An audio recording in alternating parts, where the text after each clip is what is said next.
الحمد لله رب العالمين وصلى الله وسلم وبارك على نبينا محمد وآله وأصحابه أجمعين وأشهد أن لا إله إلا الله وحده لا شريك له وأشهد أن محمدا عبده ورسوله صلى الله عليه وعلى آله وسلم تسليما كثيرا. أما بعد، فهذا اليوم هو 16 من شهر ذي القعدة من عام 1439 من هجرة النبي صلى الله عليه وسلم، ونحن في الدرس الرابع من قراءة الوصية الصغرى لشيخ الإسلام ابن تيمية رحمه الله. Nous sommes le 29 juillet 2018 et nous voici réunis pour le 4e cours de l'étude de la recommandation mineure de l'imam Ibn Taymiyyah rahimahullah ta'ala. Nous nous sommes arrêtés lorsque l'auteur rahimahullah parlait de l'importance du rappel d'Allah subhanahu wa ta'ala al-dhikr. Ceci car le dénommé Abul Qasim al-Sibti rahimahullah l'a interrogé sur la meilleure action, l'action la plus méritoire après les obligations. Et l'auteur rahimahullah lui a répondu en disant que cela dépend des gens, de ce qu'ils sont capables de faire. Cela dépend également des moments, des périodes. Ainsi, il est impossible de donner une réponse identique pour tout le monde, car il faut prendre en compte dans l'éducation, dans le conseil, les capacités de la personne à qui tu t'adresses. Mais il est clair que les savants sont unanimes pour dire que la meilleure chose par laquelle le serviteur occupe son temps, c'est le rappel d'Allah subhanahu wa ta'ala. Et j'attire votre attention sur la parole précise de l'auteur rahimahullah lorsqu'il dit lakin mimma huwa kal ijma'i bayna al-ulama'i billahi wa amrih, mais il est comme un consensus entre les savants, les connaisseurs d'Allah et de son ordre. Ibn Taymiyyah rahimahullah est précis dans ses paroles. Il a décrit les savants comme étant les connaisseurs d'Allah et de son ordre subhanahu wa ta'ala. Ibn Taymiyyah a lui-même rahimahullah dans un de ses écrits a parlé des savants et des catégories des savants, et il a rapporté une parole du dénommé Abu Hayyan al-Taymi rahimahullah qui a dit al-ulama ou thalatha, les savants sont trois. Les savants sont trois. Alimun billah laysa aliman bi amrillah, celui qui connaît Allah et ne connaît pas l'ordre d'Allah. Wa alimun bi amrillah laysa aliman billah, celui qui connaît l'ordre d'Allah mais ne connaît pas Allah subhanahu wa ta'ala. Wa alimun billahi wa bi amrillah, celui qui connaît Allah et l'ordre d'Allah. Il dit wal alimu billah alladhi yakhafu Allah, et celui qui connaît Allah est celui qui a peur d'Allah subhanahu wa ta'ala. Ibn Taymiyyah rahimahullah nous parle d'un sujet qui fait l'unanimité des connaisseurs d'Allah et de l'ordre d'Allah, car il y a des gens qui ont des connaissances dans les règles islamiques, dans la jurisprudence, mais qui ont la croyance fausse et qui n'ont pas assez de connaissances des noms d'Allah subhanahu wa ta'ala, de la bonne croyance, des attributs d'Allah azza wa jal. Le vrai croyant, le vrai savant, est celui qui connaît Allah par ses noms, ses attributs. Il connaît le droit d'Allah sur ses serviteurs, il connaît le tawhid, il connaît l'unicité d'Allah azza wa jal. Il a la bonne croyance en Allah et qui connaît les ordres d'Allah, ses règles, ses interdits, ses obligations. Ces savants-là qui connaissent Allah tabaraka wa ta'ala et qui connaissent son ordre sont presque unanimes pour dire que la meilleure chose par laquelle le serviteur occupe son temps, c'est le rappel d'Allah subhanahu wa ta'ala. Puis il a cité quelques hadiths, et nous en avons cité un la fois passée. Il dit وفيما رواه أبو داود عن أبي الدرداء رضي الله عنه عن النبي صلى الله عليه وسلم أنه قال ألا أنبئكم بخير أعمالكم. Le prophète sallallahu alayhi wa sallam a dit: ne vais-je pas vous informer de la meilleure de vos œuvres, وأزكاها عند مليككم, la plus pure d'entre elles auprès de votre maître, وأرفعها في درجاتكم, celle qui vous élève le plus en degré, وخير لكم من إعطاء الذهب والورق, والورق معناه الفضة, et qui est meilleur pour vous que d'offrir, de donner, de faire don de l'or et de l'argent, ومن أن تلقوا عدوكم فتضربوا أعناقهم ويضربوا أعناقكم, et meilleur aussi pour vous que de rencontrer votre ennemi duquel vous frapperez les coups et qui frapperait le vôtre. قالوا بلى يا رسول الله. Ils répondirent: si, ô messager d'Allah. Le prophète sallallahu alayhi wa sallam leur dit alors: قال ذكر الله subhanahu wa ta'ala. Il leur rappela alors l'importance du rappel d'Allah. Dans ce hadith, et en réalité le mérite, فضل ذكر الله عز وجل جاء في نصوص كثيرة من القرآن والسنة. Dans beaucoup de textes du Coran et de la Sunna, les mérites du rappel d'Allah sont relatés par Allah et son prophète sallallahu alayhi wa sallam. L'imam Ibn Taymiyyah rahimahullah a dit: والدلائل القرآنية والإيمانية بصرا وخبرا ونظرا على ذلك كثيرة وأقل ذلك أن يلازم العبد الأذكار المأثورة عن معلم الخير وإمام المتقين صلى الله عليه وسلم كالأذكار المؤقتة في أول النهار وآخره وعند أخذ المضجع وعند الاستيقاظ من المنام وأدبار الصلوات.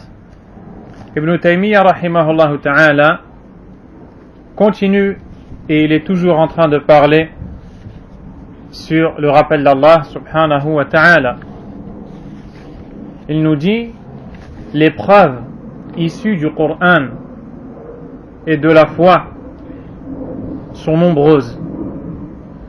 Et en arabe il dit: basaran wa khabaran wa nadaran ala dhalika kathira.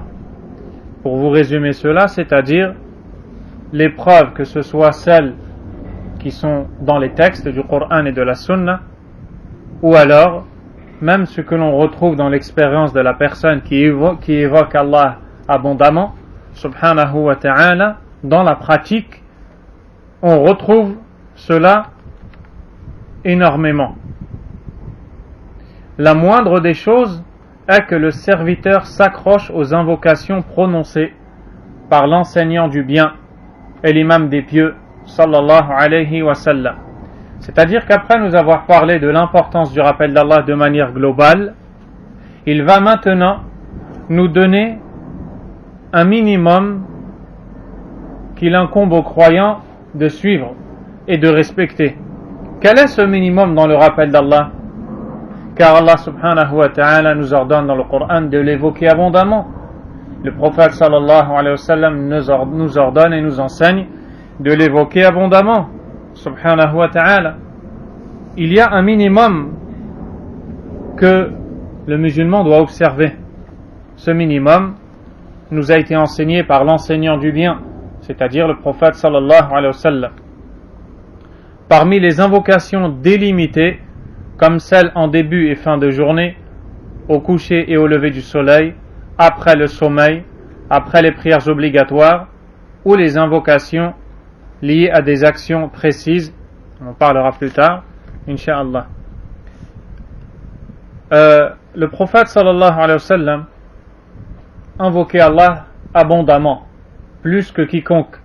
Il mettait en pratique l'ordre d'Allah subhanahu wa ta'ala.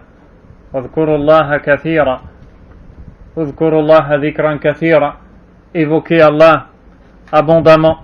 Et c'est pour cette raison que vous retrouvez dans la vie du prophète sallallahu alayhi wa sallam, dans sa manière de vivre, dans les différentes actions du messager d'Allah sallallahu alayhi wa sallam, vous retrouvez énormément de paroles de dhikr, d'évocation d'Allah subhanahu wa ta'ala. Pourquoi? Parce que le dhikrullah azza wa jal, est une façon de renouveler en toi ta foi. Tajdidun lil iman, tajdidun lit tawhid, tajdidun bima'rifatika billah subhanahu wa ta'ala. لأن الأذكار فيها أسماء الله. Les invocations, les formules de rappel, dhikr, on y retrouve les noms d'Allah. On y retrouve le droit à l'adoration d'Allah subhanahu wa ta'ala. Ainsi, la personne qui évoque Allah azza wa jal abondamment, ne fait que entretenir ce lien qu'elle a avec Allah. Al-dhikr lahu fawaid azima wa kathira. Le rappel d'Allah azza wa jal a beaucoup de mérite. Et l'imam Ibn Taymiyyah rahimahullah propose à son lecteur d'avoir au moins un minimum, afin de ne pas être comme les gens qui sont insouciants. Allah azza wa jalla a dit وَلَا تَكُونُوا كَالَّذِينَ نَسُوا اللَّهَ فَأَنْسَاهُمْ أَنفُسَهُمْ أُولَٰئِكَ هُمُ الْفَاسِقُونَ. Ne soyez pas comme les gens qui ont oublié Allah. Il leur a fait oublier leur propre personne. Ceux-là sont les pervers. Il dit les invocations qui sont rapportées du prophète sallallahu alayhi wa sallam au début et en fin de journée. Adhkar al-sabah wal masa. Ces fameuses invocations que l'on appelle les invocations du matin et du soir. Il nous cite aussi d'autres invocations telles que au coucher et au lever du soleil, après le sommeil, après les prières obligatoires ou les invocations qu'il va citer après. Et toutes ces invocations-là que vous voyez ont été prononcées par le prophète sallallahu alayhi wa sallam et on les retrouve dans des écrits. On les retrouve dans l'authentique de Al-Bukhari, on les retrouve dans l'authentique de l'imam Muslim et on les retrouve dans des livres de recueils de hadiths compilés par des savants ou des gens de science ou des étudiants et ayant des chapitres. Et d'ailleurs, parmi les livres très bénéfiques dans ce sujet, il y a Fiqhul Ad'iyati wal Adhkar, la compréhension des invocations et rappels, du Cheikh Abdul Razzaq al-Badr, hafidhahullah, qu'Allah nous a facilité d'enseigner. Du moins, nous avons pu enseigner les invocations en rapport avec des moments, des actions, et tout cela, pas le livre entièrement. Et je vous incite et vous invite à y revenir et à écouter les explications données à chacune de ces invocations. L'auteur rahimahullah a dit wa adbar as-salawat, après les prières, les invocations que l'on prononce après les prières.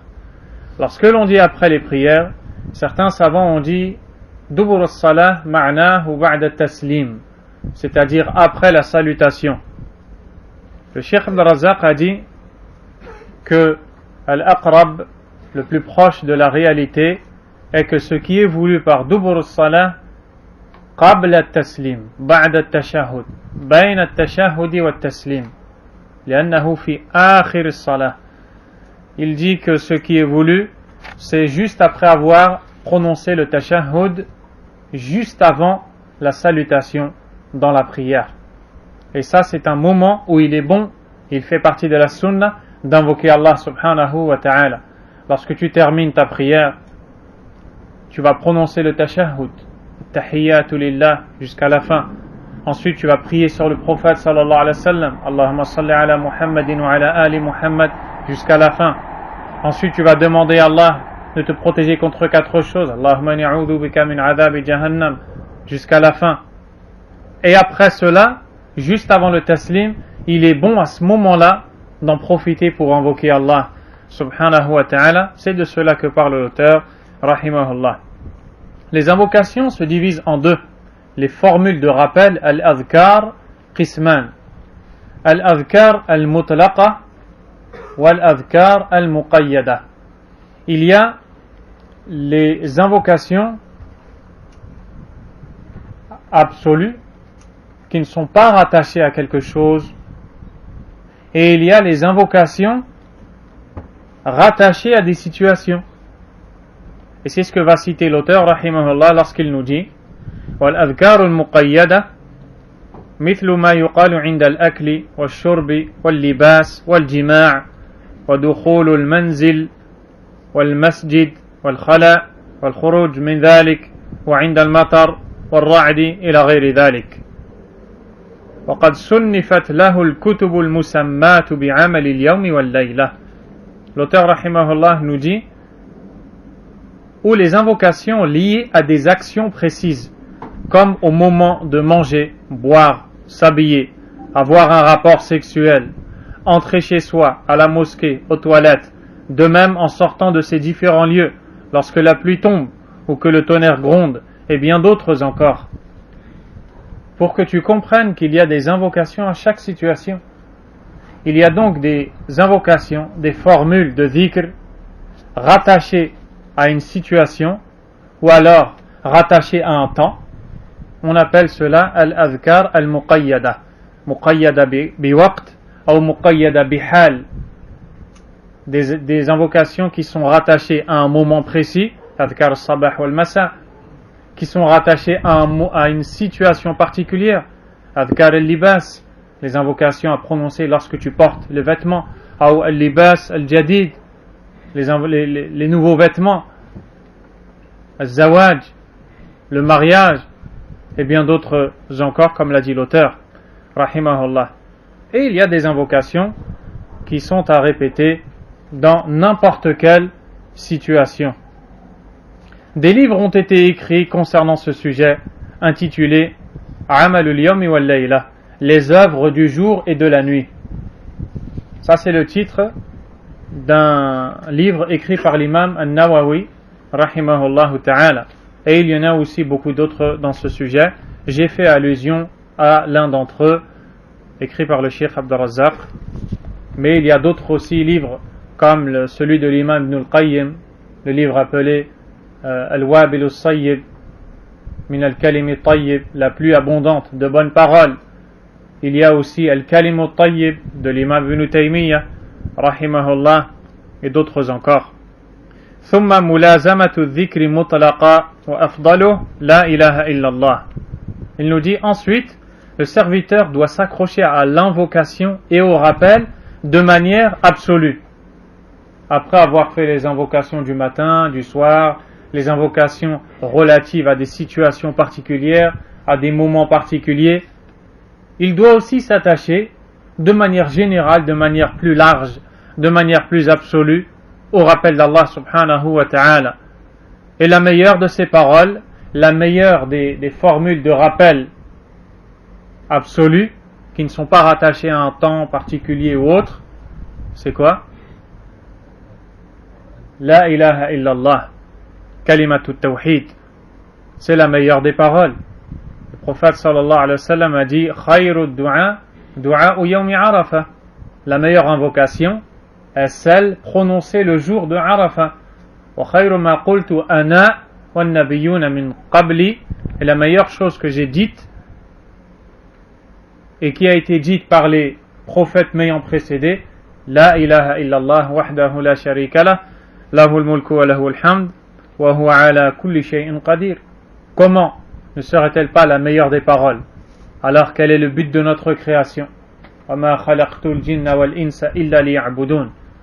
بهذه الكلمة يدخل الجنة داخلها وبتركها يدخل النار داخلها. Par cette parole, celui qui l'applique y entre et celui qui la délaisse entre au feu. Tous les prophètes ont été envoyés pour appeler à la ilaha illallah. C'est la meilleure des paroles. وقد تعرض أحوال يكون بقية الذكر مثل سبحان الله والحمد لله والله أكبر ولا حول ولا قوة إلا بالله أفضل منه. الأصل أن كلمة لا إله إلا الله أفضلها وهناك أحوال قد تكون غيرها أفضل منها.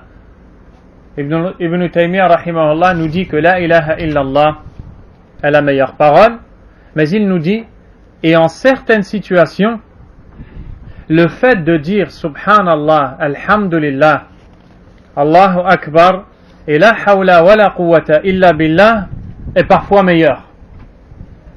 c'est-à-dire que de dire la ilaha illallah. Ça, c'est la science du shir, profonde. Il nous informe que la parole la ilaha illallah est la meilleure des paroles. Il n'y a aucun doute là-dessus. Mais il nous dit qu'il peut y avoir des moments ou des situations où il est meilleur de dire ces autres paroles. C'est-à-dire, subhanallah, walhamdulillah, wallahu akbar, wa la hawla wa la quwwata illa billah. Subhanallah. La parole subhanallah, qu'est-ce qu'elle veut dire? Elle veut dire que tu reconnais et que tu déclares qu'Allah tabaraka wa ta'ala est loin et exempt de toute imperfection.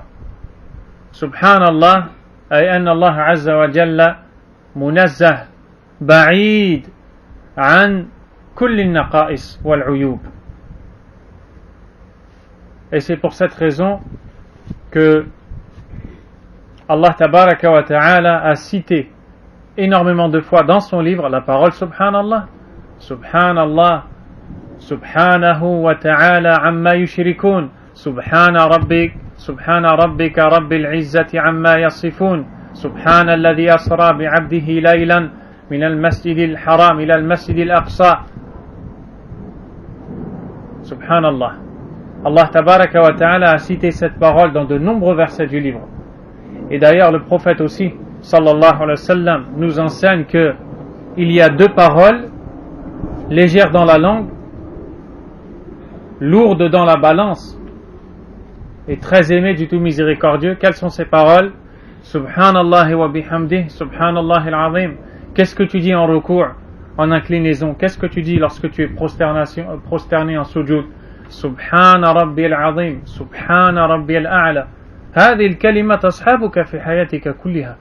Cette parole t'accompagne tout au long de ta vie. فلا بد أن تفهم معناها. Tu as l'obligation de connaître le sens de cette parole. سبح dans la langue arabe معناه الابتعاد أو البعد.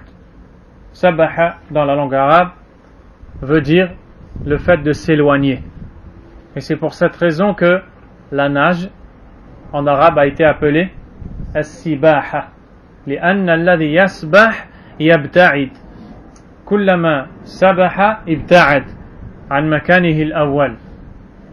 On appelle la nage السباحة, c'est un mot qui contient les mêmes lettres retrouvées dans Subhanallah, car il y a la même notion linguistique de base qui est l'éloignement. Celui qui nage, il s'éloigne de la rive, il s'éloigne de l'endroit où il a commencé à nager. Lorsque tu dis Subhanallah, tu déclares qu'Allah subhanahu wa ta'ala est loin de toute imperfection, de tout défaut. Tabaraka wa ta'ala.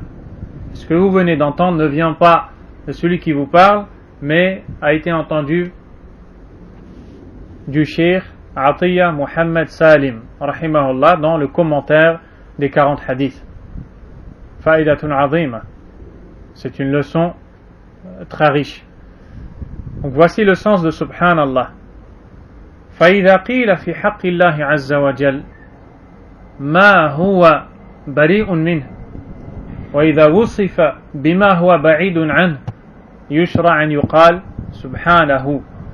Lorsqu'il est dit d'Allah quelque chose qui est faux, lorsqu'il est dit d'Allah tabaraka wa ta'ala quelque chose par quoi il n'est pas décrit, lorsqu'un mensonge est proféré sur Allah, lorsque les noms, les attributs d'Allah sont altérés et les sens en sont changés, il est légiféré de dire Subhanallah. Méditez la parole d'Allah. Wa qalu ittakhadha Allahu walada. Subhanah. Ils ont dit Allah s'est donné un enfant. Comment Allah a répondu? Subhanah. Pourquoi? Parce qu'avoir un enfant, c'est pour les créatures. Avoir un enfant, c'est un besoin. Avoir un enfant, c'est un manque. Le besoin d'une compagnie, le besoin d'aide, le besoin de joie. Et Allah n'a pas le besoin. Ainsi, Allah Azza wa Jal s'est déclaré loin de ce besoin, car c'est une imperfection. C'est pour cela qu'il répond Subhanah. Dans des situations comme celle-ci, dire Subhanallah est meilleur que de dire La ilaha illallah. Alhamdulillah. il est parfois meilleur de dire Alhamdulillah que la ilaha illallah, bien que la ilaha illallah soit meilleur à la base que Alhamdulillah. Dans le hadith rapporté par Muslim, le prophète sallallahu alayhi wa sallam a dit Inna Allah la yarda anil abdi an ya'kula al-akla fa yahmadahu alayha wa yashraba al-sharba fa yahmadahu alayha. Allah est satisfait de son serviteur qui avale une bouchée et dit Alhamdulillah, qui avale une gorgée et dit Alhamdulillah. Quelle est la meilleure chose après avoir avalé une bouchée, une gorgée? C'est dire Alhamdulillah, même si la ilaha illallah est meilleure. Vous avez compris? C'est ce que veut dire l'auteur. Il dit Wallahu Akbar lorsque l'appel à la prière est élevé et que tu entends Allahu Akbar, qu'est-ce que tu dois dire? Allahu Akbar, et ça sera meilleur pour toi que de dire La ilaha illallah, bien que La ilaha illallah à la base est meilleur que Allahu Akbar. Il dit Wala hawla wala quwwata illa billah. Cette parole aussi que tu répètes par exemple lorsque tu entends Hayya ala salah, cette parole par laquelle tu demandes l'aide d'Allah et tu reconnais que l'aide, que la force ne viennent que de lui, subhanahu wa ta'ala. Il y a des moments où il est meilleur de dire cette parole. Mais pour résumer tout cela, toutes ces paroles, subhanallah, walhamdulillah, wa la ilaha illallah, wallahu akbar, wa la hawla, wa la quwwata illa billah, sont des paroles de dhikr qui ne sont pas rattachées à des situations ou moments particuliers, et elles sont les plus belles paroles chez Allah. Ahabbul kalami ilallah subhanahu wa ta'ala. Qui est dans l'incapacité de dire pendant qu'il marche subhanallah, walhamdulillah, wa la ilaha illallah, wallahu akbar. Donc voilà ce que voulait dire l'imam rahimahullah ta'ala. ثم يعلم أن كل ما تكلم به اللسان وتصوره القلب مما يقرب إلى الله من تعلم علم وتعليمه وأمر بمعروف ونهي عن منكر فهو من ذكر الله. ولهذا من اشتغل بطلب العلم النافع بعد أداء الفرائض أو جلس مجلسا يتفقه أو يفقه فيه الفقه الذي سماه الله ورسوله فقها فهذا أيضا أفضل ذكر الله. Ibn Taymiyyah rahimahullah continue et nous dit de même que le serviteur sache que toute parole prononcée par la langue ou pensée au fond du cœur et qui peut rapprocher le serviteur d'Allah est un rappel. Cela peut être l'apprentissage d'une science, l'enseignement d'un savoir, une recommandation au bien, une interdiction d'un mal et autres. Voilà pourquoi celui qui se préoccupe de rechercher le savoir bénéfique après avoir accompli les œuvres obligatoires et assiste à des cercles d'études pour y apprendre et comprendre. Vous avez vu? Encore une fois, il parle de la compréhension. Ça fait combien? 4. Encore une fois, il parle de la compréhension. Pour y apprendre et comprendre la jurisprudence, ce qu'Allah et son messager sallallahu alayhi wa sallam ont appelé fiqh, c'est-à-dire la jurisprudence, la compréhension de la religion, ceci est parmi le meilleur rappel d'Allah. Al-an yatawassa'. Maintenant, il élargit sa parole. Il t'a tout d'abord parlé du rappel d'Allah subhanahu wa ta'ala rattaché à un temps, ensuite rattaché à des situations, ensuite le rappel de manière absolue en te montrant que les meilleures sont la ilaha illallah et celles qui ont été citées après, et que celles qui ont été citées après peuvent être meilleures en fonction de la cause ou du moment où il faut le dire. Ensuite, de manière plus vaste encore, il attire ton attention sur le fait que tout ce que la langue peut prononcer, tout ce qui peut être contenu dans le cœur, tout ce qui peut être appris comme science ou enseigné, tout ordre d'obéir à Allah, toute interdiction, des choses qu'Allah n'aime pas, le fait de s'occuper par la science, la quête du savoir, le fait de s'asseoir dans une assise d'apprentissage, tout cela fait partie du meilleur rappel d'Allah, subhanahu wa ta'ala.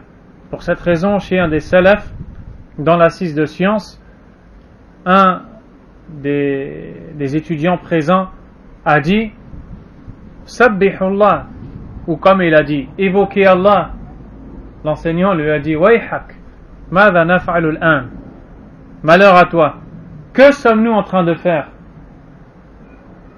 Tu dois savoir que lorsque tu es assis dans un dars, dans une assise de rappel, dans une assise de science, où les versets d'Allah sont étudiés, où les paroles du prophète sallallahu alayhi wa sallam sont enseignées, tu dois savoir que tu es dans un des meilleurs moments de dhikr. Et ton cœur ne doit pas être insouciant à cela.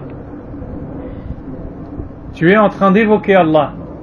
Et il y a des hadiths où le prophète sallallahu alayhi wa sallam nous dit par exemple وَمَا اجْتَمَعَ قَوْمٌ فِي بَيْتٍ مِنْ بُيُوتِ اللَّهِ يَتْلُونَ كِتَابَ اللَّهِ وَيَتَدَارَسُونَهُ بَيْنَهُمْ.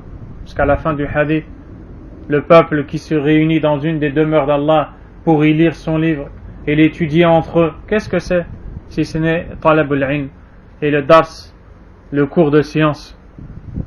فهذا من توفيق الله لك, هذا من فضل الله عليك, ومن هدايته لك إلى هذا الصراط المستقيم. Cela fait partie de la guidée qu'Allah t'a accordée vers son droit chemin. Combien ont été privés de ces assises? كم من الناس حرموا خير هذه المجالس فضيعوا أوقاتهم في مجالس القيل والقال. Ils ont été perdre leur temps dans les assises des on-dit, les assises où on parle de tout et de rien, au lieu de venir s'instruire. Réveillez-vous. Aujourd'hui, des gens viennent te voir et te disent, qu'est-ce que tu fais comme dars? C'est dans quelle mosquée? Et il sait qu'il ne va jamais venir. Parce que le cœur est insouciant. Il te demande à quelle heure il y a dars, à quelle mosquée, à quel endroit. Il sait dans son fort intérieur qu'il ne va pas venir. Après, remets-toi en question. Qu'est-ce que tu vas faire pendant ce moment-là? La question n'est pas un tel ou un tel. La question est d'aller étudier ta religion. La religion d'Allah subhanahu wa ta'ala. Pire encore, lorsque c'est un cheikh qui vient de loin et qui tient des assises bénéfiques, remplies de science, et l'on voit que des gens qui prétendent aimer la science, qui prétendent aimer la sunna, qui prétendent aimer le tawhid, au final, sont toujours absents dans ces assises. Wallahi mahroumun. Par Allah, ils ont été privés de bien. Ils ont été privés de bien. Wallahu al-musta'an. وعلى ذلك إذا تدبرت لم تجد بين الأولين في كلماتهم في أفضل الأعمال كبير اختلاف. Ainsi, lorsque tu médites sur cela, tu ne trouves pas dans les propos des premières générations une grande divergence concernant la plus méritoire des œuvres. Car à chaque fois, en réalité, toutes ces œuvres font partie du rappel d'Allah. Donc quoi qu'il en soit, le rappel d'Allah est la meilleure des œuvres. Il nous dit ensuite وَمَا اشْتَبَهَ أَمْرُهُ عَلَى الْعَبْدِ فَعَلَيْهِ بِالِاسْتِخَارَةِ الْمَشْرُوعَةِ فَمَا نَدِمَ مَنِ اسْتَخَارَ اللَّهَ تَعَالَى وَلْيُكْثِرْ مِنْ ذَلِكَ وَمِنَ الدُّعَاءِ فإنه مفتاح كل خير ولا يعجل فيقول قد دعوت فلم يستجب لي وليتحرى الأوقات الفاضلة كآخر الليل وأدبار الصلوات وعند الأذان ووقت نزول المطر ونحو ذلك. Et si l'affaire demeure ambiguë, là il parle un peu d'autre chose mais ça rentre dans le rappel d'Allah. Si l'affaire demeure ambiguë, il convient au serviteur d'accomplir la prière de consultation légiférée. Car en effet, quiconque consulte Allah pour une affaire n'aura jamais de regret. Subhanahu wa ta'ala. Il se doit de multiplier cela ainsi que les invocations, car c'est la clé de tout bien, et qu'il ne montre pas d'empressement en tenant des propos comme les suivants. J'ai invoqué, mais on ne m'a pas répondu. Qu'il se libère dans les temps méritoires, comme le dernier tiers de la nuit, après les prières obligatoires, après l'appel à la prière, au moment où la pluie tombe, et ainsi de suite. Ibn Taymiyyah rahimahullah nous parle de ce que doit faire le musulman qui veut entreprendre un projet mais qui lui paraît ambigu. Quelque chose qu'il veut faire pour laquelle ou pour lequel il a un doute. Il ne sait pas s'il doit s'avancer ou reculer ou reporter. Il est hésitant. On ne parle donc pas, lorsqu'on parle de salat et l'istikhara, de choses qui sont légiférées par Allah. C'est une erreur. Par exemple, de faire la prière de consultation pour savoir si on va aller au pèlerinage ou pas. Le pèlerinage, c'est un pilier de l'islam. Pourquoi est-ce que tu consultes Allah? Allah te l'a rendu obligatoire. Al-istikhara, la consultation, c'est pour quelque chose qui te laisse hésitant. Il n'y a pas un ordre d'Allah tabaraka wa ta'ala. Épouser telle ou telle personne, acheter telle ou telle voiture, construire telle ou telle maison, se rendre dans tel ou tel endroit, s'associer à telle ou telle personne, et ainsi de suite. Lorsque l'affaire est ambiguë, donc vous avez compris de quoi est-ce qu'il parle lorsqu'il dit l'affaire, il convient au serviteur d'accomplir la prière de consultation, écoutez, al-mashrou'a, prescrite. La kama yuridu al-insan bitariqatin mubtada'a, la bitariqatin mashrou'a. Non pas comme l'homme veut lui-même choisir. Il consulte Allah comme il veut. Non. Il le fait à la manière prescrite par Allah subhanahu wa ta'ala.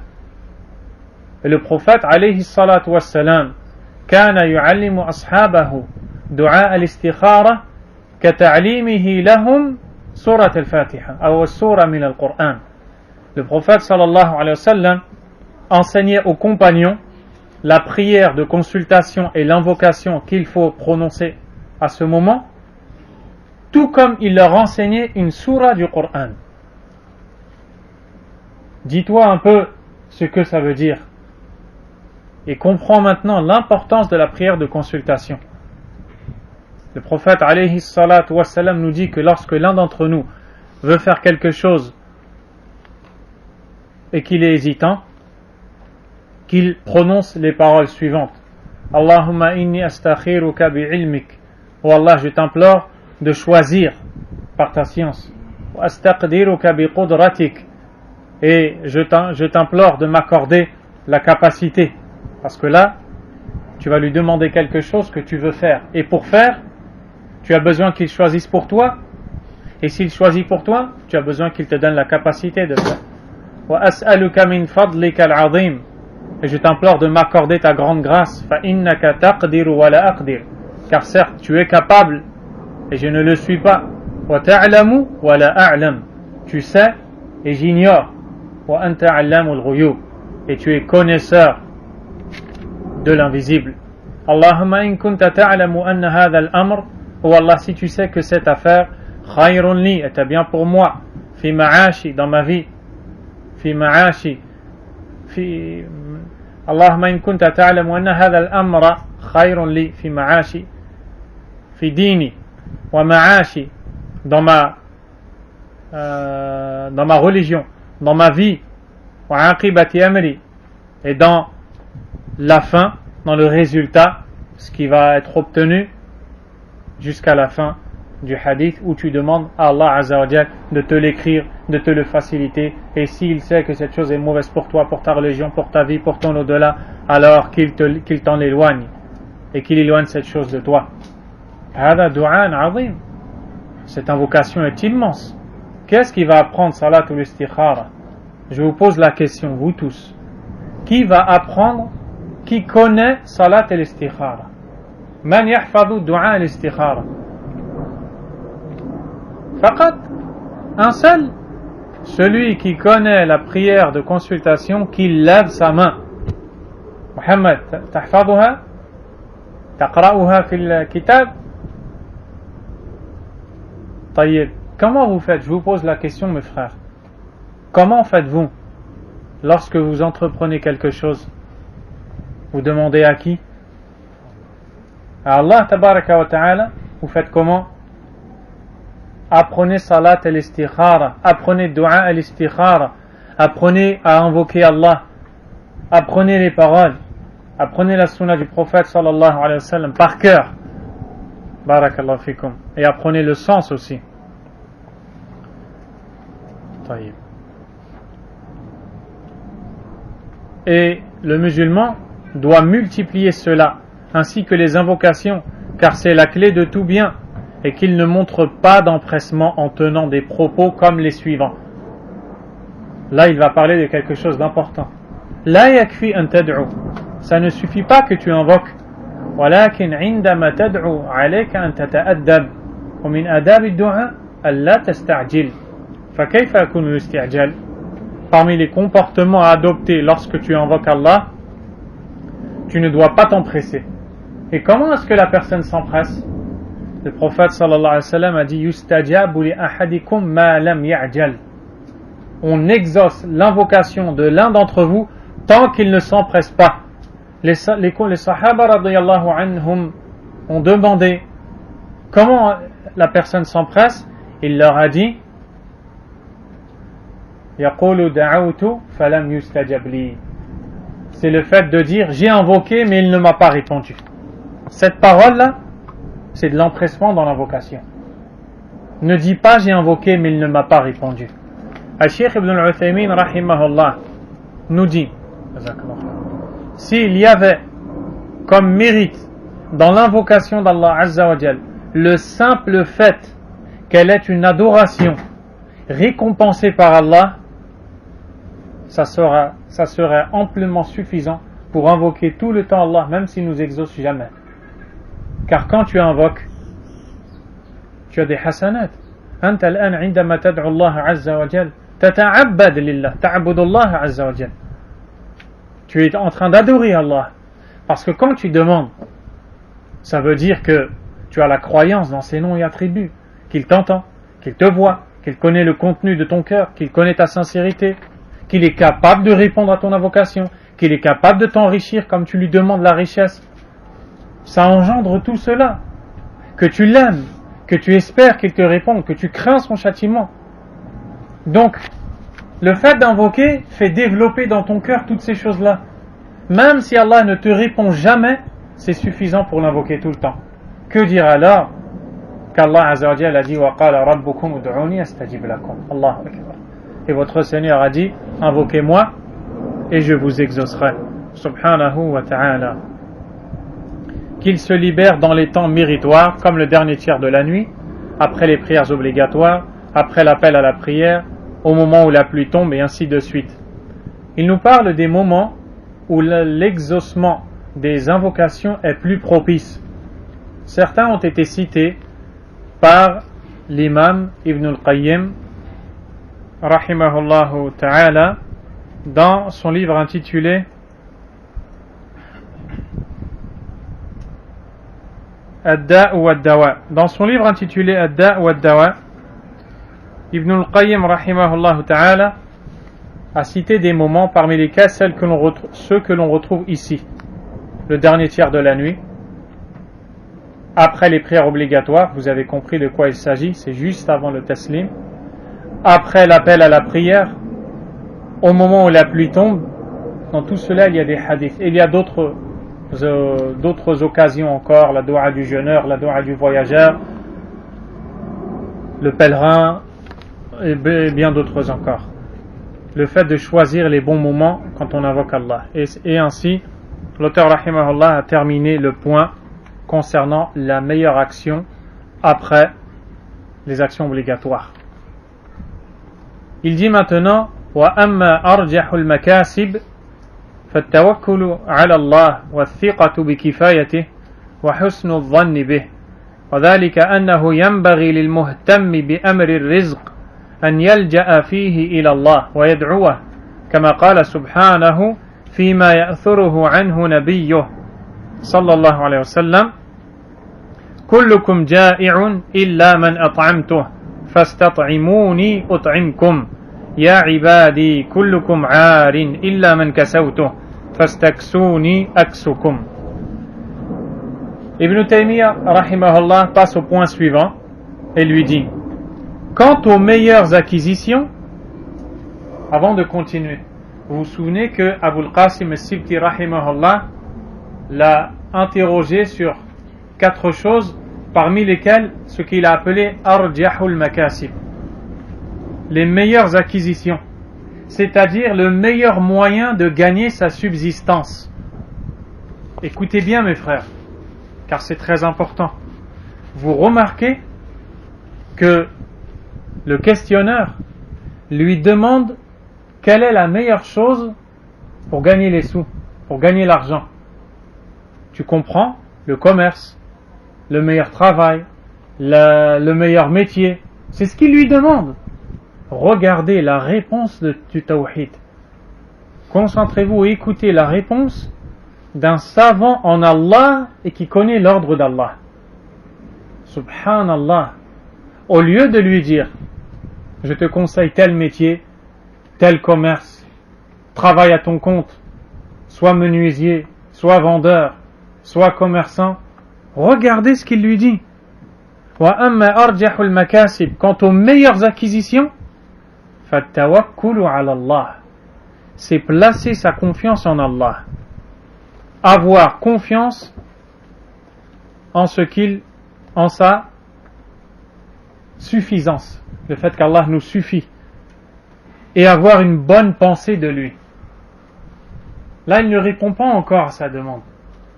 Il va, avant de lui répondre quel est le meilleur métier, quelle est la meilleure subsistance, il va attirer son attention sur 2 points extrêmement importants dans la vie de celui qui recherche la subsistance, dans la vie du commerçant, dans la vie du travailleur, dans la vie de celui qui veut gagner son pain.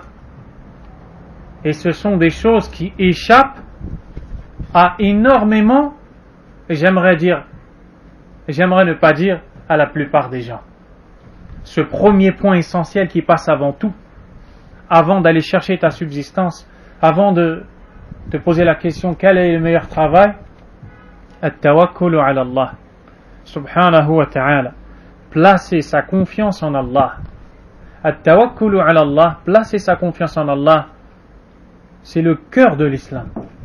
C'est une adoration qui permet à la personne de concrétiser l'unicité d'Allah subhanahu wa ta'ala. Avoir la pleine confiance qu'Allah te suffit, dit l'imam Ibn al-Qayyim, et avoir une bonne pensée de lui. Avant même que tu ne sortes de chez toi à la recherche de ton pain, de ton salaire, regarde l'état dans lequel tu dois être. Tu t'en remets à Allah tabaraka wa ta'ala. Tu es confiant qu'il te suffit et tu penses du bien de lui, qu'il ne te laissera pas, qu'il ne t'abandonnera pas, subhanahu wa ta'ala. Regardez ce qu'il dit, wa thiqatu bi kifayatihi, être confiant qu'il te suffira. Allah azza wa jalla a dit, alaysa Allahu bikafin abdah, n'est-ce pas qu'Allah est suffisant à son serviteur, subhanahu wa ta'ala, n'est-ce pas qu'Allah est suffisant à son serviteur? Tu dois être confiant en Allah. Et là, il y a une erreur dans laquelle beaucoup de gens tombent.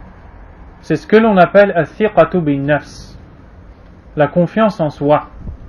Ça n'existe pas la confiance en soi dans le tawhid. Dans le tawhid, on ne dit pas à la personne tu as un manque de confiance en toi. La confiance, c'est en Allah seul. Comment est-ce que l'on peut avoir confiance en nous-mêmes alors que le prophète sallallahu alayhi wa sallam dit wala takilni ila nafsi tarfata ayn, ne me laisse pas m'en remettre à moi-même, ne serait-ce que le temps d'un clin d'œil. Donc voyez que cette parole est fausse. On ne dit pas lorsqu'on éduque l'enfant, lorsqu'on conseille la personne, aie confiance en toi, sois confiant en toi. Non, dis-lui tawakkal ala Allah tabaraka wa ta'ala, thiq billah, sois confiant en Allah subhanahu wa ta'ala. Il faut corriger cette erreur qui est prononcée dans la langue des gens. Wa husnu dhanni bih, avoir une bonne pensée d'Allah, qu'Allah ne va pas te laisser. Même quand tu es dans la situation de difficulté, cette difficulté est un test. Elle ne doit pas te pousser à penser du mal d'Allah, à croire qu'il t'a laissé. Au contraire, si tu regardes les gens qui sont en dessous de toi dans l'épreuve, tu verras que par rapport à eux, il ne t'a pas laissé. Ça, c'est le premier point qu'il cite. Il dit, à savoir, il convient à celui qui aspire à chercher sa subsistance, celui qui veut gagner sa vie, de se diriger vers Allah et de l'invoquer. Comme il l'a dit, d'après son prophète sallallahu alayhi wa sallam, regardez comment Allah nous éduque dans le hadith Qudsi, hadith divin rapporté par Muslim d'après le compagnon Abu Dharr, d'après le prophète sallallahu alayhi wa sallam, qu'Allah azza wa jal a dit: Ya ibadi kullukum ja'i'un illa man at'amtuh. Ô mes serviteurs, vous êtes tous affamés sauf celui que j'ai nourri. Fastat'imuni ut'imkum. Demandez-moi de vous nourrir, je vous nourrirai. Ya ibadi kullukum 'arin illa man kasawtuh. Ô mes serviteurs, vous êtes tous dévêtus, vous êtes tous nus, sauf celui que j'ai vêtu. Fastaksuni aksukum. Demandez-moi de vous vêtir, je vous vêtirai. Subhanallah. On est tous affamés, on est tous perdus, on est tous pauvres, on est tous dans le besoin, et c'est Allah qui nous donne et qui répond à nos besoins. Subhanahu wa ta'ala. Allah azza wa jal t'appelle au tawhid pur. Ce verre d'eau qui a été posé ici, croyez qu'il vient de celui qui l'a servi? Il vient d'Allah tabaraka wa ta'ala. Cet assoiffé qui est devant vous, s'il boit ce verre d'eau, qui est-ce qui lui a donné? C'est Allah tabaraka wa ta'ala. Les gens pauvres qui sont dans le besoin, qui va les nourrir et enrichir? C'est Allah subhanahu wa ta'ala. Ce hadith est immense, car il te rattache directement à Allah et te détache des autres qu'Allah subhanahu wa ta'ala. Vous êtes tous affamés, sauf celui que je nourris. Demandez-moi de vous nourrir, et je vous nourrirai. Donc dans la recherche de la subsistance, tu dois te voir comme un affamé. Tu dois te voir comme un assoiffé. Et tu dois être convaincu que le seul à te nourrir et à t'abreuver est Allah subhanahu wa ta'ala. Ça, c'est le premier pas de la recherche de la subsistance. L'imam continue et dit: وفيما رواه الترمذي عن أنس رضي الله عنه قال قال رسول الله صلى الله عليه وسلم ليسأل أحدكم ربه حاجته كلها حتى شسع نعله إذا انقطع فإنه إن لم ييسره لم يتيسر. Il cite un récit rapporté par l'imam al-Tirmidhi, si ce n'est qu'il a été jugé faible par l'imam al-Albani rahimahumallah, mais le contenu est correct et on l'a retrouvé dans la pratique des sahaba. Le hadith est le suivant: que chacun d'entre vous demande à son Seigneur tout ce dont il a besoin jusqu'au lacet de sa sandale lorsque celui-ci est coupé, car cela ne lui sera pas facilité si Allah ne lui facilite pas.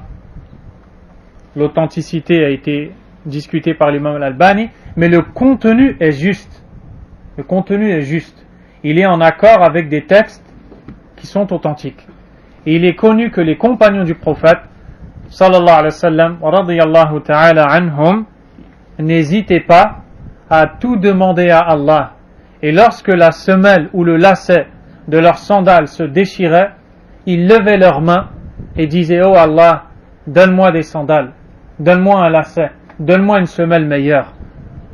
Celui qui ne comprend pas le tawhid, celui qui ne connaît pas Allah tabaraka wa ta'ala, croit que l'on ne doit pas demander à Allah des choses insignifiantes, et que lorsque l'on demande à Allah, on ne doit lui demander que des choses qui sont très difficiles à atteindre. C'est faux. On demande tout à Allah, et plus on demande à Allah les choses les plus insignifiantes, c'est-à-dire qui nous paraissent insignifiantes, plus cela veut dire que l'on a compris que le seul qui peut tout nous donner, de la plus petite à la plus grande chose, c'est Allah subhanahu wa ta'ala. C'est la concrétisation du tawhid que d'agir ainsi. وقد قال الله تعالى في كتابه واسألوا الله من فضله وقال سبحانه فإذا قضيت الصلاة فانتشروا في الأرض وابتغوا من فضل الله. Allah Azza wa Jalla a dit d'après le sens rapproché, demandez à Allah de sa grâce. Et dans l'autre verset, puis quand la prière est achevée, dispersez-vous sur terre et recherchez la grâce d'Allah. Cheikh Abdurrazaq al-Badr nous dit que c'est comme si l'imam Ibn Taymiyyah rahimahullah, par la citation de ces deux versets, attire l'attention sur le fait que dans la recherche de subsistance, on doit demander à Allah, puis faire les causes. Demander à Allah, dans le premier verset, was'alullaha min fadlih, demander à Allah de ses grâces. Et faire les causes, dans le deuxième verset, فَإِذَا قُضِيَتِ الصَّلَاةُ فَانْتَشِرُوا فِي الْأَرْضِ وَابْتَغُوا مِنْ فَضْلِ اللَّهِ. Ainsi, quand la prière est achevée, propagez-vous, répandez-vous sur terre et recherchez la grâce d'Allah. Qu'est-ce que tu as fait en premier? Tu as invoqué Allah. Puis qu'est-ce que tu as fait après cette invocation? Tu es parti rechercher la subsistance d'Allah subhanahu wa ta'ala.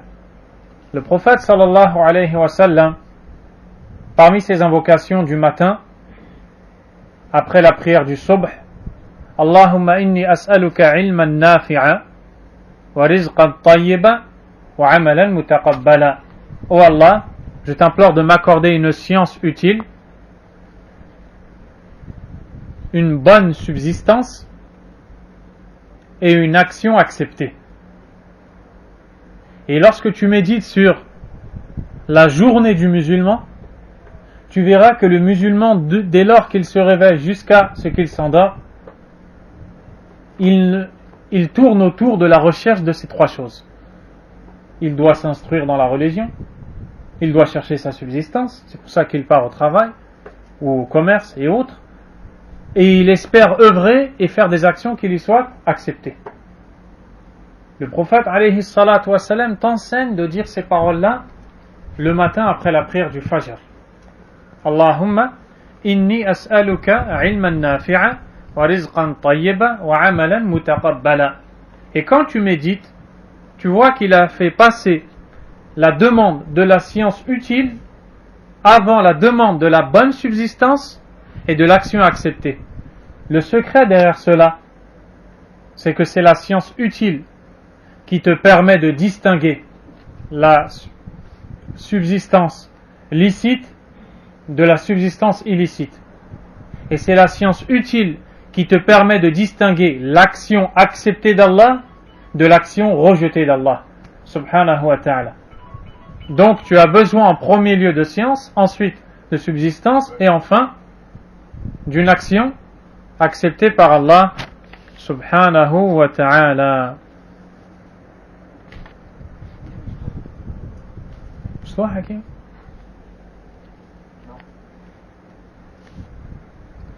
وهذا وإن كان في الجمعة فمعناه قائم في جميع الصلوات ولهذا والله أعلم أمر النبي صلى الله عليه وسلم الذي يدخل المسجد أن يقول اللهم افتح لي أبواب رحمتك وإذا خرج أن يقول اللهم إني أسألك من فضلك. وقد قال الخليل صلى الله عليه وسلم فابتغوا عند الله الرزق واعبدوه واشكروا له.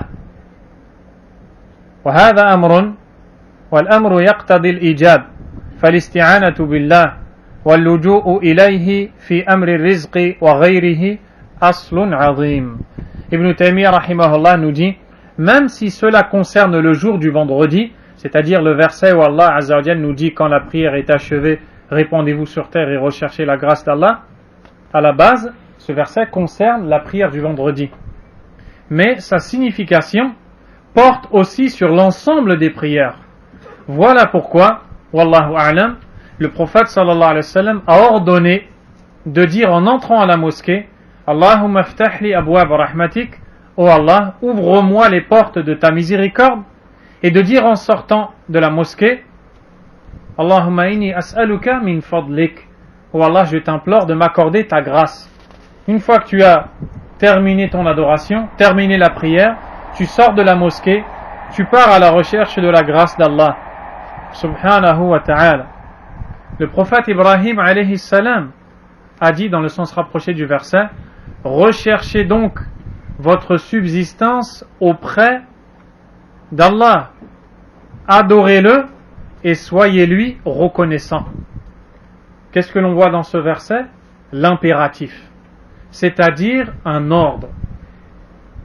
Et à la base, lorsqu'un ordre est donné, il induit l'obligation. L'ordre désigne l'obligation.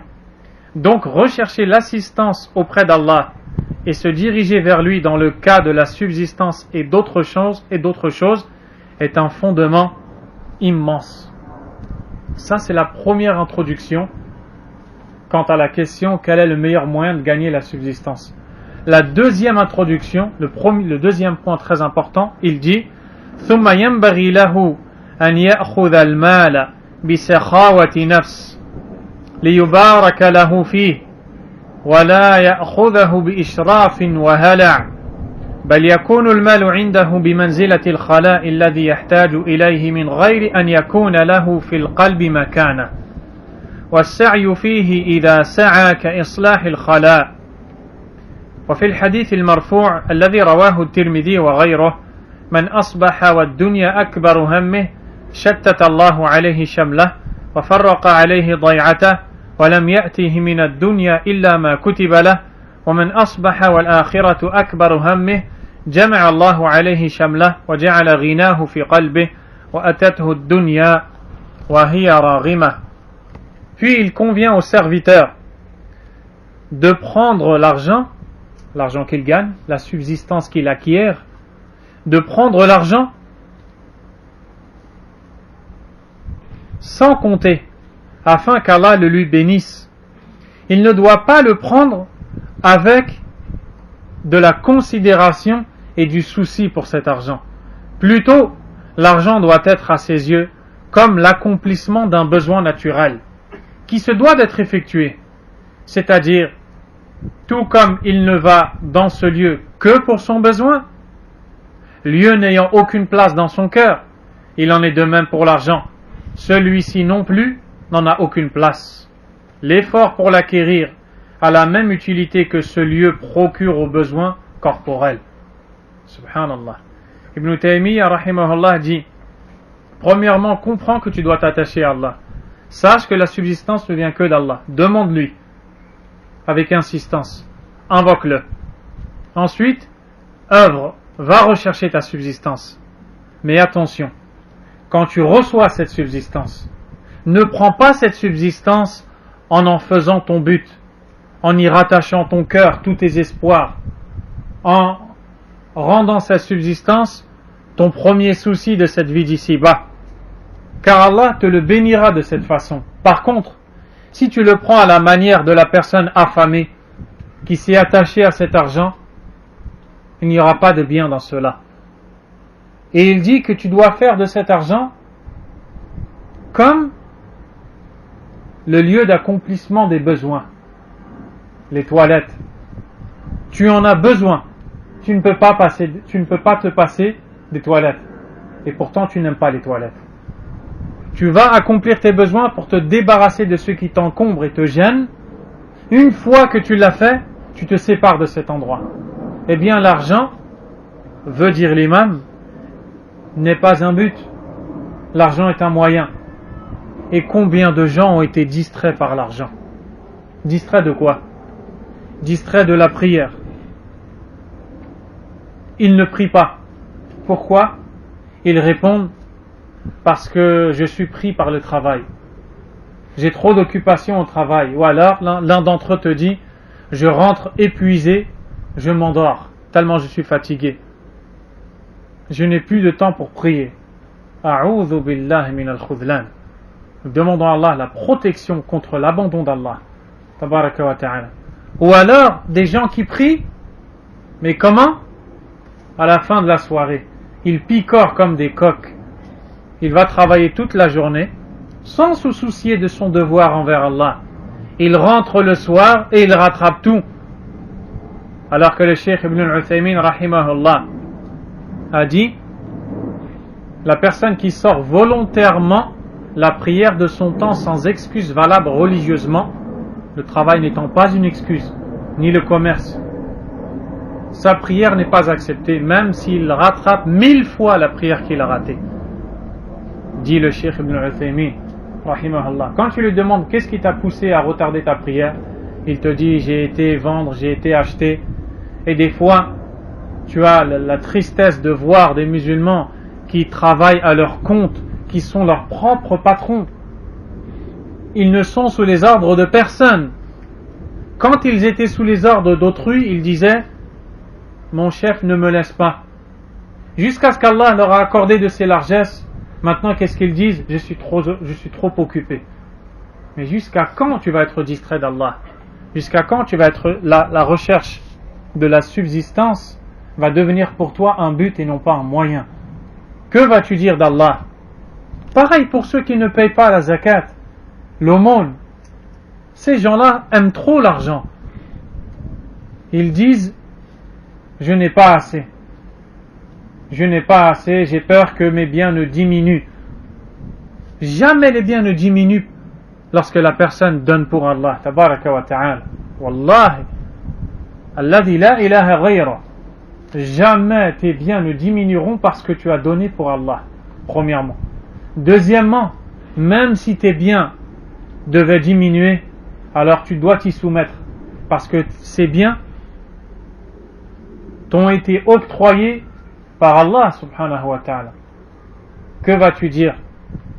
Le jour dernier, celui qui ne paie pas l'aumône, celui qui ne paie pas la zakat, sera ressuscité, comme a dit le prophète sallallahu alayhi wa sallam, avec un serpent qui va entourer tout son corps et qui aura 2 têtes qui seront face à son visage pour lui manger les joues et lui diront Ana maluk, ana kanzuk, ana maluk, ana kanzuk.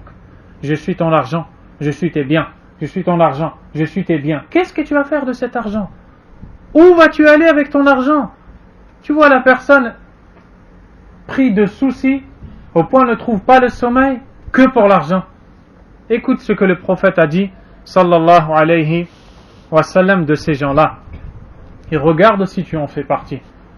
Il dit alayhi salatu wa salam, celui dont la vie d'ici-bas constitue au matin son plus grand souci, lorsqu'il se lève le matin, première chose à laquelle il pense, première chose qui traverse son esprit, l'argent, les chiffres. Wal'iyadhu billah. Il dit sallallahu alayhi wa sallam, shattat Allahu alayhi shamla.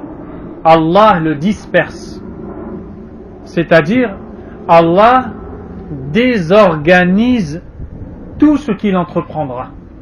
Quand il va entreprendre une affaire, il n'y va y voir que des problèmes, des difficultés. Il va sortir d'une difficulté pour rentrer dans une autre. Sortir de cette autre pour entrer dans 2 autres. Et ainsi de suite. Pourquoi? Parce que, comme beaucoup de gens, dans le sujet de talab rizq, la recherche de la subsistance, il n'a pas au préalable placé sa confiance en Allah. Et deuxièmement, quand il a pris la subsistance, il l'a pris comme un affamé, comme un chien enragé, lorsqu'on lui donne à boire, ou quelqu'un qui est assoiffé lorsqu'on l'abreuve. Wal'iyadhu billah. Allah le disperse. وَفَرَّقَ عَلَيْهِ ضَيْعَتَهُ وَلَمْ يَأْتِهِ مِنَ الدُّنْيَا إِلَّا مَا كُتِبَ لَهُ. Et à la fin, il ne lui viendra de ce bas monde que ce qui lui a été écrit. Regardez la situation de cette personne. Elle court derrière la dunya pour au final n'avoir que ce qu'Allah va lui donner. Elle court derrière la dunya au détriment de sa religion, de sa prière, de sa zakat, de son pèlerinage, des ordres d'Allah subhanahu wa ta'ala. Et à la fin, Allah le disperse, désorganise tout ce qu'il entreprend et il ne récolte que ce qu'Allah va décider de lui donner. C'était pas meilleur pour une telle personne de se diriger vers Allah et de chercher la subsistance illicite plutôt que de faire passer la subsistance avant sa religion? Et le prophète sallallahu alayhi wa sallam continue et dit Mais celui dont l'au-delà est au matin son plus grand souci, Allah lui réunit toute sa provision, ainsi que sa richesse qu'il met dans son cœur, et la vie d'ici-bas lui vient malgré lui. La vie d'ici-bas lui vient malgré lui. Il tourne le dos à la dunya, et chaque fois, une porte de risque qui s'ouvre. Il se rattache à Allah tabaraka wa ta'ala, il fait passer la religion d'Allah avant tout, il n'est pas affamé, et chaque fois, partout où il va, il a une facilité d'Allah subhanahu wa ta'ala. Des fois, il a besoin de quelque chose, il n'a même pas formulé la phrase, il n'a même pas été chercher la chose, elle lui vient. Subhanallah. وقال بعض السلف, certains prédécesseurs ont dit, أنت محتاج إلى الدنيا وأنت إلى نصيبك من الآخرة أحوج. Tu es dans le besoin de cette dunya, mais ton besoin de l'akhira, de l'au-delà, est bien plus grand. Qu'est-ce qu'il faut faire alors? La réponse, فَإِنْ بَدَأْتَ بِنَصِيبِكَ مِنَ الْآخِرَةِ مُرَّ عَلَى نَصِيبِكَ مِنَ الدُّنْيَا فَانْتَظِمْهُ انْتِظَامًا. Il dit, tu es dans le grand besoin de la vie, tu es dans le besoin de la vie d'ici-bas, mais tu l'es encore plus concernant ta portion de l'au-delà. Ainsi, quand tu as commencé par ta portion de l'au-delà, ta part de l'au-delà, passe sur la part de la vie d'ici-bas et organise-la. C'est comme si tu es en route, tu es occupé, tu es en route, tu dois aller dans un endroit. Et juste au passage, tu ramasses quelque chose rapidement sur la route. Ta route, c'est ton cheminement vers Allah, ton but. Ce que tu as ramassé au passage, c'est ta subsistance que tu as ramassé dans ton cheminement vers Allah et dont tu n'as pas fait ton but. Allah Azza wa Jalla a dit وَمَا خَلَقْتُ الْجِنَّ وَالْإِنسَ إِلَّا لِيَعْبُدُونَ. Et je n'ai créé les djinns et les hommes que pour qu'ils m'adorent. مَا أُرِيدُ مِنْهُمْ مِنْ رِزْقٍ وَمَا أُرِيدُ أَنْ يُطْعِمُونَ. Je ne veux pas d'eux de subsistance et je ne veux pas qu'ils me nourrissent. إِنَّ اللَّهَ هُوَ الرَّزَّاقُ ذُو الْقُوَّةِ الْمَتِينَ. Certes, Allah est le pourvoyeur, le détenteur de la force, l'inébranlable, subhanahu wa ta'ala. Allah Azza wa Jal t'a créé pour l'adoration. Il t'a créé pour que tu lui obéisses. Il ne t'a pas créé pour que tu l'oublies à la recherche de la dunya. Aujourd'hui tu es riche, demain tu es le plus pauvre. Aujourd'hui tu es le plus pauvre, demain tu es le plus riche. Hakada dunya. C'est comme ça que la dunya est. Et la personne qui a beaucoup dans cette dunya, ça ne veut pas dire qu'elle est aimée d'Allah. Le prophète sallallahu alayhi wa sallam a dit Inna Allah yu'ti dunya liman yuhibbu wa liman la yuhib. Allah donne de ce bas monde à celui qu'il aime et à celui qu'il n'aime pas. Wa la yu'ti dina illa liman yuhib. Il ne donne de la religion qu'à celui qu'il aime. Subhanahu wa ta'ala. Ibn Taymiyyah rahimahullah termine ce point et là maintenant il va répondre à la question. Quel est le meilleur moyen de subsistance?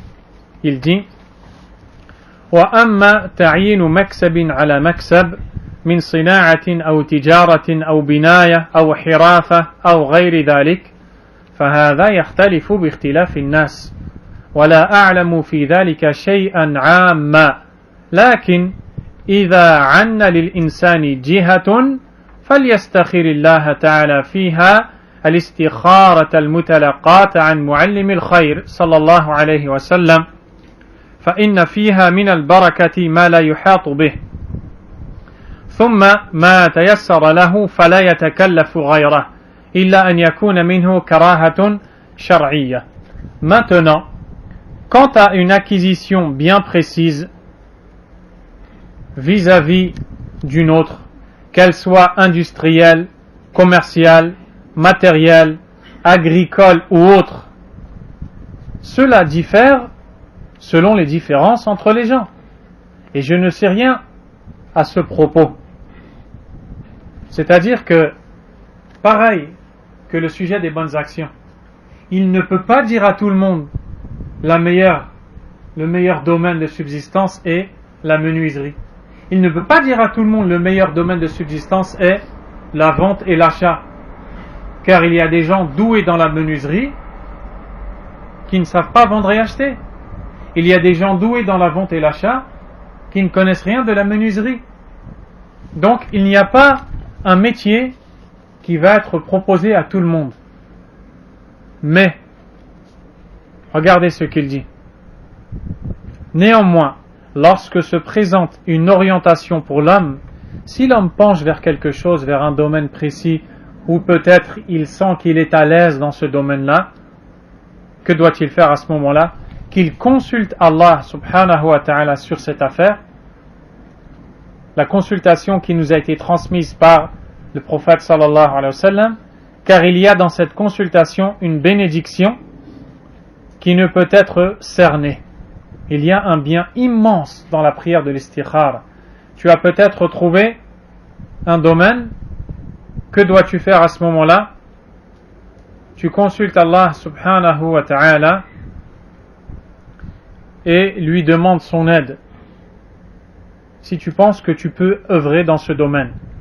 Une fois que tu as demandé à Allah, de cette manière, il ne se charge pas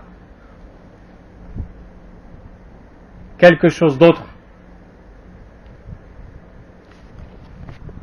C'est-à-dire qu'une fois que tu as vu un domaine vers lequel tu penches, tu fais salat al-istikhara, la prière de consultation, puis tu vas dans ce domaine, et si tu es brillant dans ce domaine, alors tu ne vas pas mélanger avec d'autres choses. Pourquoi? De peur que ça ne prenne tout ton temps, de peur d'être distrait de l'adoration. Tu as trouvé un domaine, ce domaine te fait gagner ta vie, gagner de l'argent, reste dans ce domaine-là et ne te concentre pas sur plusieurs choses en même temps, de peur d'être distrait à la fin du rappel d'Allah subhanahu wa ta'ala. Quel conseil bénéfique, quel conseil scientifique de l'imam Ibn Taymiyyah rahimahullah. Puis dès que tu as trouvé un domaine qui te semble facile, alors ne cherche pas autre chose, sauf si dans ce domaine il y a quelque chose détesté par Allah subhanahu wa ta'ala. Et ainsi il a terminé le sujet de la demande de subsistance. On s'arrête ici pour aujourd'hui. Allahu ta'ala a'lam. Sallallahu wa sallam wa baraka ala nabiyyina Muhammad wa ala alihi wa sahbihi ajma'in. Subhanakallahumma wa bihamdik.